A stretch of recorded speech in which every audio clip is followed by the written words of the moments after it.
Olá, sejam bem-vindos e bem-vindas à Unidade 4, Psicologia e Projeto Educativo, da disciplina Psicologia e Processos Educacionais. Nesta unidade, trabalharemos conceitos de pedagogia, andragogia, eutagogia e falaremos também um pouco sobre educação de jovens e adultos e sobre o ensino à distância. Além disso, trabalharemos também sobre a questão dos planejamentos e avaliação dos processos educativos. Sejam bem-vindos a essa nova jornada. Pedagogia e andragogia.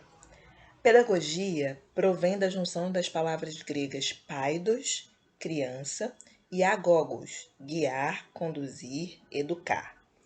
Etimologicamente, a palavra pedagogia significa conduzir a criança, e é uma referência ao fato de que, na antiga Grécia, era uma pessoa escravizada que levava as crianças ao paedagogium, ou escola, cuidando e supervisionando seu aprendizado. A pedagogia, então, é o campo de conhecimentos relacionado ao estudo dos processos de ensino e aprendizagem, especialmente de crianças e adolescentes, centrada nos processos educativos formais, tendo o professor como principal personagem desses processos. Já a andragogia provém do grego andros, adulto, e agogos, guiar, conduzir, educar. É a área que estuda a aprendizagem de adultos.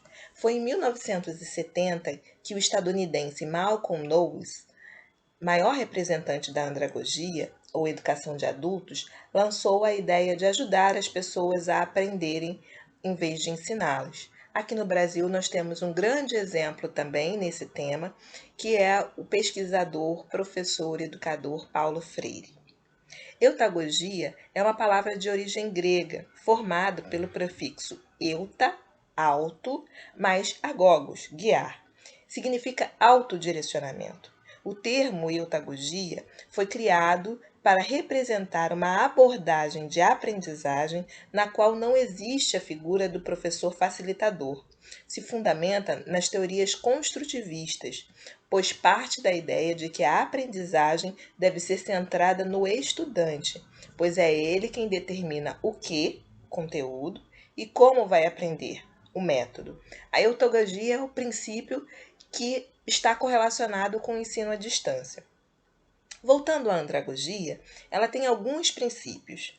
Os adultos, assim como as crianças e jovens, se dispõem a iniciar um processo de aprendizagem quando compreendem a sua utilidade para melhor resolver o problema na vida pessoal e profissional. Ou seja, quando eles percebem que aprenderão algo que será utilizado em seus contextos de vida. Eles constroem um conceito de responsabilidade por suas decisões e pelo gerenciamento de suas vidas.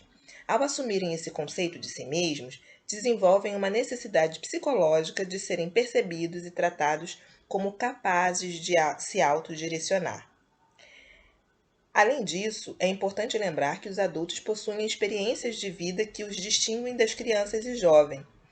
As experiências dos adultos se tornam um recurso enriquecedor para a aprendizagem, e a andragogia deve utilizá-las em suas atividades educacionais.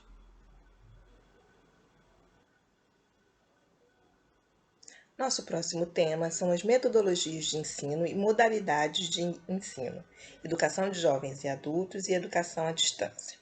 A educação de jovens e adultos, EJA, de acordo com a Lei de Diretrizes e Bases 9394 de 1996, é caracterizada como a modalidade de educação básica correspondente ao atendimento de jovens e adultos que não frequentaram ou não concluíram a educação básica.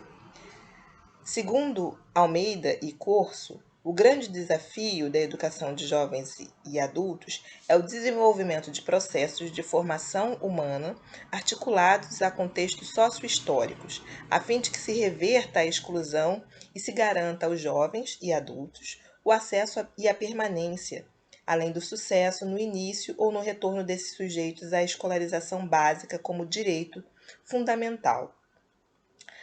A educação à distância, EAD, está cada vez mais presente em nosso sistema de ensino, por garantir grande potencial de interatividade entre os participantes, gera economia de tempo e acessibilidade geográfica, além de outras vantagens.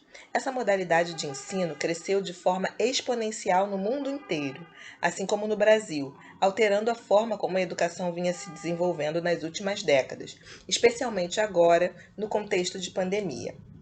A ideia básica da educação à distância é que alunos e professores estão em locais diferentes, aprendam e ensinam. O docente passou a ser responsável pela criação dos conteúdos que irão preencher o ambiente virtual de aprendizagem, utilizado pelo aluno para o acesso à informação. Isso quer dizer que o professor executa o planejamento dos conteúdos, trabalhando de forma dialógica em seus textos, para que o aluno consiga compreender os conceitos propostos. Nessa modalidade, existem as comunicações síncronas e comunicações assíncronas. As comunicações síncronas, que ocorrem ao mesmo tempo ou em tempo real, são as webconferências, quando o professor programa um horário com seus alunos e transmite uma aula via internet, que ocorre como uma aula presencial, mas a partir das tecnologias de informação. As comunicações assíncronas, que ocorrem separadamente, as mais utilizadas são os fóruns, nos quais o professor promove discussões sobre alguns assuntos e os alunos procuram responder dentro de um prazo que foi estipulado. Atualmente existem modalidades de educação presencial, semipresencial, que é a parte presencial e parte virtual, e a educação à distância totalmente virtual.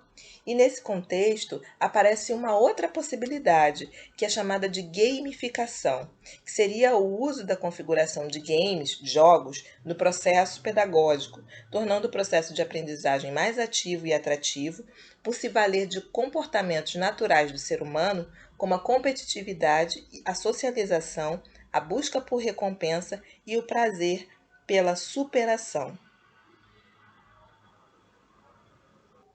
E por fim, falaremos do planejamento e avaliação dos processos educativos. A organização do trabalho pedagógico nas escolas, em qualquer modalidade de ensino, deve ser realizada por meio do projeto político pedagógico, chamado de PPP. O projeto é uma ação intencional, definida coletivamente e que expressa a ideologia, a filosofia, a postura política e pedagógica da escola. É político, pois estabelece um compromisso com a formação do cidadão e com os interesses reais e coletivos da população majoritária. É pedagógico, pois nessa dimensão reside a possibilidade da efetivação do compromisso da escola, que, de acordo com a Lei de Diretrizes e Bases 93/94 de 1996, deve ser a formação do cidadão participativo, responsável, compromissado, crítico e criativo. Compõem o projeto político-pedagógico alguns itens, como a finalidade da escola, a estrutura organizacional, o currículo, o tempo escolar, as relações de trabalho e as avaliações. Avaliações, a concepção de avaliação de uma forma mais ampla do que a mera eficiência e eficácia das propostas conservadoras. No caso da avaliação na educação à distância, por exemplo, deve priorizar-se a interação e a construção colaborativa de conhecimento, favorecendo o desenvolvimento de competências e habilidades de escrita, a interpretação de textos, de hipertextos e a leitura e compreensão de ideias publicadas pelos colegas.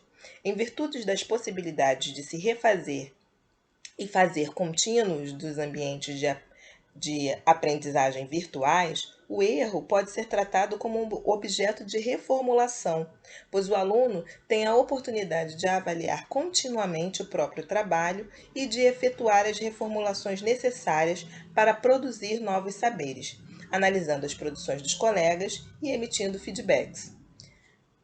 Essa foi a nossa unidade 4. Espero que vocês tenham aproveitado essa jornada e continuem na sua programação de estudos.